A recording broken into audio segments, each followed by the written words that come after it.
Hello everybody and welcome to today's video. As all of you know that pandemic situation is going on, तो उसी को ध्यान में रखते हुए क्योंकि आप लोग की स्कूल की रेगुलर क्लासेस नहीं हो पा रही, आप लोग ट्यूशन्स नहीं जा पा रहे, उसी को ध्यान में रखते हुए सीबीएसई ने 30% सिलेबस रिड्यूस कर दिया है. Okay, so now we will talk about that. Firstly मैं आप लोग को बता दूं कि एसएसटी के केस में पेपर पैटर्न जो है वो बिल्कुल भी चेंज नहीं किया गया है. वाइल एज अगर मैं बात करूं इंग्लिश की, तो इंग्लिश के केस में सीबीएसई ने पूरा का पूरा पेपर पैटर्न बदल दिया था. तो अगर आप लोग को इंग्लिश का वीडियो देखना है सो you can go on my channel and watch that. मैंने ऑलरेडी अपलोड कर दिया है कि भाई क्या नया पेपर पैटर्न इंट्रोड्यूस किया है सीबीएसई ने इन केस ऑफ इंग्लिश. बाकी अगर एसएसटी की बात करें तो बहुत सारे चैप्टर्स सीबीएसई ने हटा दिए हैं. ठीक है, सबसे मेजर प्रॉब्लम दैट इज अगर बात करें हिस्ट्री की, तो हिस्ट्री के अंदर पहले आप लोग के सिलेबस में 4 चैप्टर्स थे.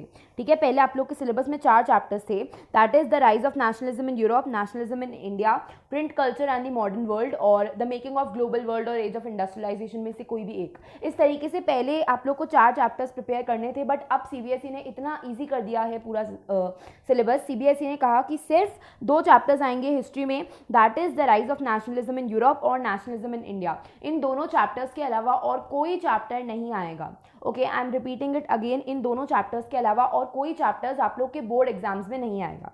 ठीक है, लेकिन अगर बात करें इस चैप्टर की, दैट इज अगर बात करें the making of global world और एज ऑफ इंडस्ट्रियलाइजेशन, इन दोनों चैप्टर्स की, तो आप लोग के पीरियोडिक टेस्ट में ये चैप्टर पूछे जा सकते हैं. ठीक है, फॉर एग्जांपल अगर कभी आप लोग के स्कूल खुलते हैं फ्यूचर में, ठीक है, कोई बीच में आप लोग के 10 मार्क्स के टेस्ट होते रहते हैं, उन टेस्ट में ये चैप्टर पूछे जा सकते हैं. That is the making of global world या फिर एज ऑफ इंडस्ट्रियलाइजेशन में से कोई भी एक. तो उन टेस्ट में ये चैप्टर पूछे जा सकते हैं. बट अगर बात करें सीबीएसई बोर्ड्स की, तो सीबीएसई बोर्ड्स में सिर्फ 2 चैप्टर्स आएंगे हिस्ट्री में से, that is nationalism in India and the rise of nationalism in Europe. Okay, उसके अलावा कोई चैप्टर नहीं आएगा. Okay, now let's talk about geography. Geography में सीबीएसई ने बोला कि सिर्फ okay let me count, resources and development, agriculture, manufacturing industries और लाइफलाइंस ऑफ नेशनल इकोनॉमी, सिर्फ और सिर्फ ये 4 चैप्टर्स आप लोगों के सीबीएसई बोर्ड्स में पूछे जाएंगे. Let me repeat, resources and development, उसके अलावा agriculture, manufacturing industries and lifelines of national economy, सिर्फ और सिर्फ ज्योग्राफी में ये 4 चैप्टर्स आएंगे. ठीक है, उसके अलावा अगर बात करें forest and wild life resources, तो वो तो कम्प्लीटली हट चुका है सीबीएसई के सिलेबस से. ठीक है, और उसके अलावा अगर बात करें एक चैप्टर है वाटर रिसोर्सेज. ठीक है, वाटर रिसोर्सेज का सिर्फ और सिर्फ मैप आप लोगों से सीबीएसई एग्जाम में पूछा जाएगा. वाइल वाटर रिसोर्सेज जो है वो आप लोग के पीरियोडिक टेस्ट में भी नहीं आएगा, कहीं भी नहीं आएगा. सिर्फ और सिर्फ मैप आप लोग के सीबीएसई बोर्ड्स के में पूछा जाएगा वाटर रिसोर्सेज से.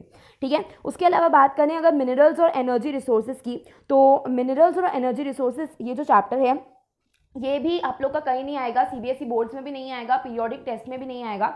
बट इस चैप्टर का जो मैप है वो आप लोगों से सीबीएसई बोर्ड्स में पूछा जाएगा. Okay, I am repeating it all over again. History में सिर्फ 2 चैप्टर्स आएंगे आप लोग के सीबीएसई बोर्ड्स में. ठीक है, ज्योग्राफी में 4 चैप्टर्स आएंगे सीबीएसई बोर्ड्स में. ठीक है, लेकिन अगर ज्योग्राफी की बात करें तो 4 चैप्टर्स का theory as well as map आएगा. ठीक है, that is resources and development, agriculture, manufacturing industries and lifelines of national economy. ये जो 4 चैप्टर हैं इनका theory plus map CBSE board exams में आएगा.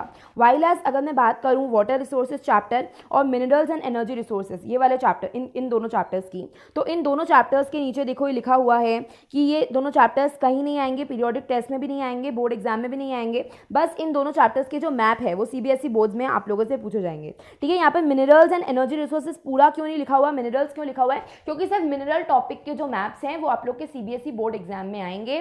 वाइल एज ये जो दोनों चैप्टर हैं मिनरल्स एंड एनर्जी रिसोर्सेज और वाटर रिसोर्सेज, ये आप लोग के पीरियोडिक टेस्ट में भी नहीं आएंगे और सीबीएसई बोर्ड एग्जाम्स में भी नहीं आएंगे. Only the map will come in CBSE board exam. ये चीज मैं 2-3 बार इसलिए डिक्टेट कर रही हूँ क्योंकि कई बच्चे फिर कंफ्यूज हो जाते हैं और वो दोबारा से कॉमेंट सेक्शन में पूछते हैं. Okay, so now talking about DP में सिर्फ 4 चैप्टर्स हैं, that is power sharing, federalism, political parties and outcomes of democracy. ठीक है, ये सिर्फ 4 चैप्टर्स करने हैं आप लोग को डीपी में. ओके, दैट इज़ डीपी का भी सिलेबस काफ़ी हद तक काट दिया है सीबीएसई ने। उसके अलावा अगर बात करें इकोनॉमिक्स की, ठीक है, तो इकोनॉमिक्स में सीबीएसई ने कुछ कट नहीं करा। इकोनॉमिक्स में पहले भी 4 चैप्टर्स थे, अभी भी 4 चैप्टर्स हैं। तो इकोनॉमिक्स में पहले development, sectors of Indian economy, money and credit और ग्लोबलाइजेशन थे, अभी भी वही 4 चैप्टर्स आप लोग के आएंगे।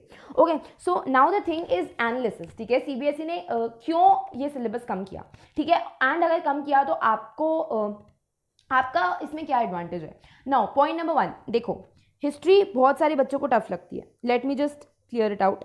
हिस्ट्री बहुत सारे बच्चों को टफ लगती है, राइट। अगर हिस्ट्री की बात करें तो हिस्ट्री के अंदर से स्ट्रेट अवे 2 चैप्टर्स सीबीएसई ने काट दिए, राइट, और हिस्ट्री में समझने की ज़्यादा ज़रूरत होती है, तो इसलिए सीबीएसई ने स्ट्रेट हिस्ट्री में से 2 चैप्टर्स काट दिए, राइट। वाइल एज अगर बात करें इकोनॉमिक्स की, तो इकोनॉमिक्स में सीबीएसई ने कोई चैप्टर नहीं काटे, that is 4 chapters as it is रख रखे हैं। इसका क्या मतलब हुआ, इसका ये मतलब हुआ कि सीबीएसई अब सिर्फ वही चैप्टर्स को प्रमोट कर रही है जो कि थोड़े इजी हों और जिन चैप्टर्स को आप लोग खुद से पढ़ सकें।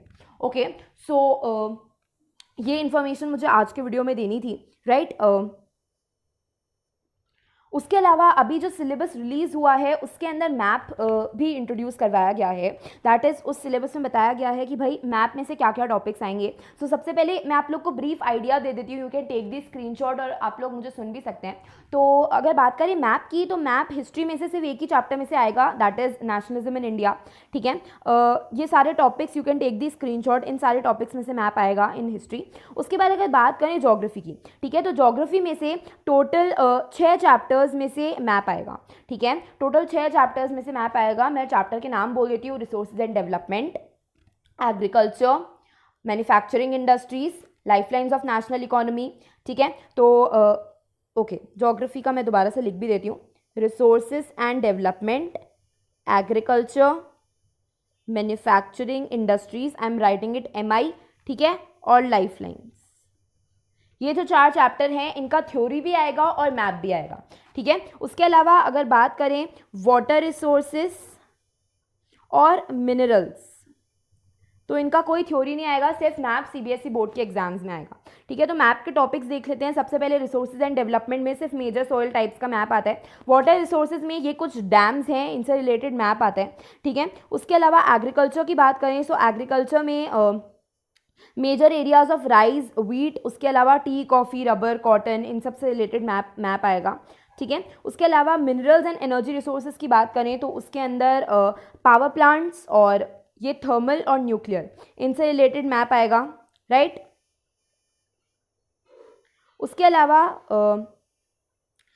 मैन्युफैक्चरिंग इंडस्ट्रीज जो चैप्टर है उसके अंदर cotton textile industries, iron and steel plant, software technology parks, इससे रिलेटेड मैप्स आएंगे। You can see the topics on your screen, ठीक है। उसके अलावा अगर बात करें लाइफलाइंस ऑफ नेशनल इकोनॉमी की, तो लाइफलाइंस ऑफ नेशनल इकोनॉमी में मेजर पोर्ट्स और इंटरनेशनल एयरपोर्ट से रिलेटेड मैप आएगा। Okay, so you can take the screenshot. Otherwise map का जो वीडियो है वो बहुत जल्द आने वाला है, बहुत जल्द। मैं एक ही वीडियो में सारे के सारे मैप कवर करने वाली हूँ, so please wait for that. Also अगर आप लोग को किसी भी और सब्जेक्ट से रिलेटेड कोई भी क्वेरी है, सो you can put it in the comment section. और अगर आप लोग चाहते हैं कि कोई किसी और सब्जेक्ट से रिलेटेड मैं ऐसे वीडियोस बनाऊं, so please make sure to put it in the comment section. English का मैं ऑलरेडी बना चुकी हूँ related to the revised paper pattern and the revised syllabus, ठीक है। उसके अलावा अगर आप लोग को मैथ्स, हिंदी या फिर साइंस का वीडियो चाहिए, so please put it in the comment section. Also please make sure to share this video यार, don't forget to share this video. अपने फ्रेंड्स के साथ शेयर करो ताकि वो लोग अब करेक्ट चीज़ें पढ़ें, ठीक है। अभी काफ़ी बच्चों ने अपना टाइम वेस्ट कर लिया होगा, काफ़ी बच्चों ने जो चैप्टर्स नहीं भी आने वाले हैं, ठीक है, वो भी पढ़ लिए होंगे। फॉर एग्जाम्पल कई बच्चों ने हिस्ट्री का प्रिंट कल्चर पढ़ लिया होगा, कई बच्चों ने the making of global world, ये सब पढ़ लिए होंगे। तो ऑब्वियसली वो अगर आप लोगों ने कोई चैप्टर अगर सिलेबस में नहीं है और अगर आप लोगों ने वो चैप्टर पढ़ लिए हैं तो ऑब्वियसली आपके वो वेस्ट गए हैं। बट प्लीज़ मेक श्योर कि अब आप लोग और ज़्यादा टाइम वेस्ट मत करें और जो चैप्टर सिलेबस में दिया गया है उसी पे कॉन्सेंट्रेट करके वही चैप्टर्स पढ़ें। ओके, सो SST काफ़ी लेंदी है anyway. So I think all in all CBSE ने बहुत अच्छा करा और सीबीएसई ने मेक श्योर करा है कि जितने भी डिफिकल्ट चैप्टर्स हैं वो सारे रिमूव हो जाएं। सो this is a very very very nice thing for you, क्योंकि आप लोग का बोर्ड एग्जाम का रिजल्ट इससे बहुत ज़्यादा इंप्रूव हो सकता है। So this is a very nice decision, आपके फेवर में है ये डिसीजन। प्लीज़ मेक श्योर कि now complete all this chapters and I will see you soon in my next videos. Thank you and have a nice day, bye.